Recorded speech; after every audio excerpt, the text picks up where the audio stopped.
Shelley, wanting to make sure that you become a better version of yourself professionally. Guys, I want to make sure you guys know this is probably going to be the second or third time I recorded part 4 for you guys, because the camera, which is a new camera, one of the new cameras I have, decided to mute the entire video. So I want to make sure you guys have what you need. This is in regards to, of course, the career change series that we have been going through. If you haven't checked out the rest of it, part 1, of course, talks about the career change, what it is that you want to do outside of what you're doing now, and making sure you take the necessary steps to get there by doing things like looking at what you have. Of course, part 2 talks about where are you at right now. Look at your resume. Look at the skills you've acquired over the years. Make sure you're taking note of it in a handy notebook. We talked about that. We also talked about the fact that in part 2, you look through the assess of knowledge, skills, and abilities you've acquired over the years to make sure that you can use some of those, or you have transferable skills, transferable knowledge, transferable abilities into the new career. That's what you're supposed to be doing in part 2. In part 3, we talked about getting yourself immersed, or getting involved with groups online, offline, wherever. Go ahead and check out part 1 through 3. The links will be below for that. So now we are going to talk about part 4. Part 4, of course, now that you know what your transferable skills, you know some people in the industry. If you go and watch part 3, you'll know exactly what I'm talking about. Now you've been networking with some people in the industry that you're going to, or you're changing to. Now it's time to put the resume together, folks. And of course, if this is something that you do not want to do on your own, you definitely need my helping you to restructure your resume for your career change. Go ahead and go to mentorshelley.com/consultations. I'm more than happy to work with you to put that resume together for your new career venture. And if you're following these steps, then you should have a lot of the skills that you wrote down in part 1 and the transferable ones you have in part 2 to be able to place on your resume. Make sure you are using keywords that are associated associated with that field of study. Let's say, for example, customer service.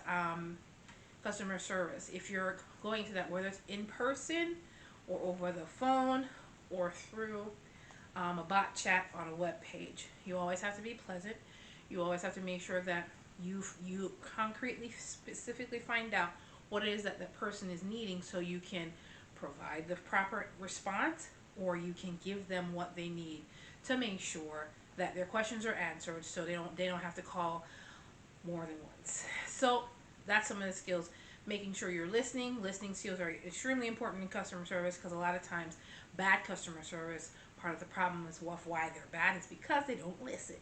So that's just to give you an idea. Some of the other skills you may need, you want to make sure you're placing them in the right place. Please, I'm gonna say this: if you haven't been in the job market in a while, and when you were having people do resumes for you, they were using objectives, go to mentorshelley.com/consultations for me to at least help you with that. And I'm going to come out with a resume series pretty soon, so you know that objectives is something that people used 25 years ago. Do not put an objective on your resume, please, if you want somebody to actually look at it, or if you want to get past the robots or past the ATS system. It's important to put the keywords for your new resume on your new resume for the new career path you're going on, because the more keywords you have, it's going to be the more that you have.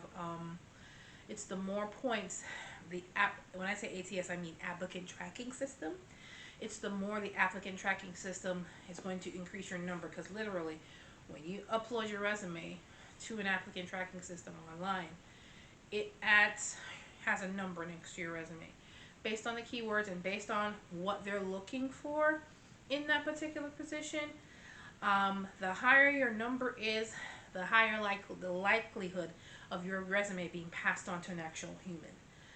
Long gone are the days, well, not long gone, there's some companies that still do it, including to some degree still go through resumes either online or people will send them to us via email. But for the most part, most companies are using applicant tracking systems on some level to go ahead and sort through resumes. Long gone are the days where people are actually sorting through paper every day. So I want you to be aware that the higher the number on the applicant tracking, the higher is the possibility that you will get your resume will actually get passed on to a human. So if you don't have enough keywords on there, or if your keywords are not as many as they need to be, your resume will get lost in the abyss. So that's why it's important, if you do part 3 right, you're making connections with people that are already in the field that may be able to provide you with some contacts, see if there's other opportunities available out there to you. So you want to make sure that you are exhausting all of your options. But make sure you work on that resume, from what the skills you have to offer, the transferable skills you already have, and even if you're taking an online class to improve on the skills you'll need in your new career, mention that on there and put that in a way that it's swallowable and professional. Of course, as I said, if you are looking for help with helping you with this whole career change process and you're not sure where to start or how to structure it, you can follow the steps that I have in this series 1 through 5. There's another video after this. It's going to be another, there's going to be part 5 of the series. We're talking about part 4 right now. But if you're looking for assistance in getting help with that, you can definitely go to mentorshelley.com/consultations. This will be a career strategy consultation where I can go through step by step with your individual, what your career change, where you are, where you want to be, and a strategic plan personalized to you on what you would need to do, how you would need to do it, and you can follow these 5 steps. Or actually, there's more steps. If you're working with me one-on-one, there's going to be more steps to follow to make sure you are nailing this. You're definitely going to transition into your new career successfully. All right, guys, want to make sure that, of course, you go through the first 3, part 1, part 2, and part 3. The links for that will be below. And, of course, part 4 is here. Get your resume together for that new job, guys. Please make sure that your resume is representing you well and it is not selling you short, but it is actually selling you. Whether you have that resume online, on job board profiles such as Indeed and Career Builder and Monster. A lot of people don't use Monster anymore, but there's some recruiters that still look on there. Your LinkedIn, your profile needs to actually be on LinkedIn. Your resume. It's really an online resume profile that people can have social media additives to it. You guys, I'm just gonna stop and say this. I know this is a part of the series, but it's not a part of the series. This is just career coach to career seeker, or to a person that is looking to truly get their career in gear, whether you're changing careers or not. You have to be on LinkedIn, guys. I'm gonna say this to you. I am grateful to God, whether you believe in God or not. I'm grateful to God for all the opportunities that I have received. But LinkedIn is a place where, for the last literally 10 years, the jobs I've had, the employers found me on LinkedIn. They found my profile on LinkedIn, and they reached out. LinkedIn is that powerful. You have to be on there if you want your career to take the next level, so you're not doing so much of the legwork that people are seeking you out instead of you running behind opportunities. Opportunities will come to you, but you have to put yourself and your profile and your resume and all of the wonderful skills, knowledge, and abilities that you come with in the right place. So I want to make sure that, yes, work on the resume. If you need my help, definitely go to mentorshelley.com/consultations. But also, put that resume on LinkedIn. Fast, soon, and quick as possible. Okay, all right. I know I went off on a tangent a little bit, but I want to make sure you guys understand how important that is. Any business owner that has your resume on LinkedIn right now still get called for jobs. I get calls for jobs still, just from that profile. As long as you keep it updated, of course. You can't just throw old information on there expected to work for you. It has to be recent. And you want to make sure once you put it on there, then it can help you to do some networking and make connections from people that you worked with before, even if you like them or not. You're in a professional space. I would expect you to conduct yourself as a professional on a professional networking slash job seeking site. All right, guys, take care. And of course, never forget that if you have other questions, just general questions about your career, about resumes, about cover letters, about interviewing, about salary negotiation, all of those things, definitely go to mentorshelley.com/contact, where you can leave me a voicemail or an email message, and I'll be more than happy to return that email or that voicemail by clicking on the right hand bar of my website. When you go to mentorshelley.com/contact, clicked on there and you see send voicemail, you can leave a voicemail message for me there, and I'll be more than happy to respond to that voicemail within 24 hours, guys. It's important. If you are going through the career change, go ahead and take advantage of these steps that I'm providing. The next video will be out in a few days, but of course, go check out part 1 through 3 in the description.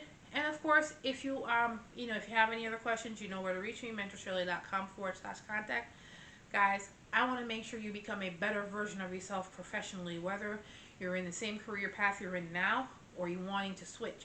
If you're wanting to change, follow these steps. Or if you want to get more in-depth one-on-one time with me so we can go through your specific your specific path to career change, then definitely go to mentorshelley.com/consultations. And I also have a book for your youngsters, for your college and high school graduates that are looking for that direction. What do I do now with my life? I was there as a late teenager, early 20s, in college, doing a major in physical therapy because that's what my mother wanted me to do. I went to college for the first few years pursuing a major that somebody else wanted me to do. This book was definitely a labor of love for all of my high school and college students out there going to college aimlessly instead of figuring out what you really want in life. Go ahead and check out the book at mentorshelley.com/book if you have teenagers, or if you are a teenager watching this, or if you're a young adult still needing direction in your career. This is definitely a resource that I created to definitely help you with that path, because that's you can save a lot of time using that, because that was my way and my direction of getting to my career path in human resources now. All right, guys, take care. This is Mentor Shelley, wanting to make sure that you become a better version of yourself professionally, guys. Whether you're staying in this career or you're making the change, do so with excellence. All right, guys, take care. You have a good one. Bye.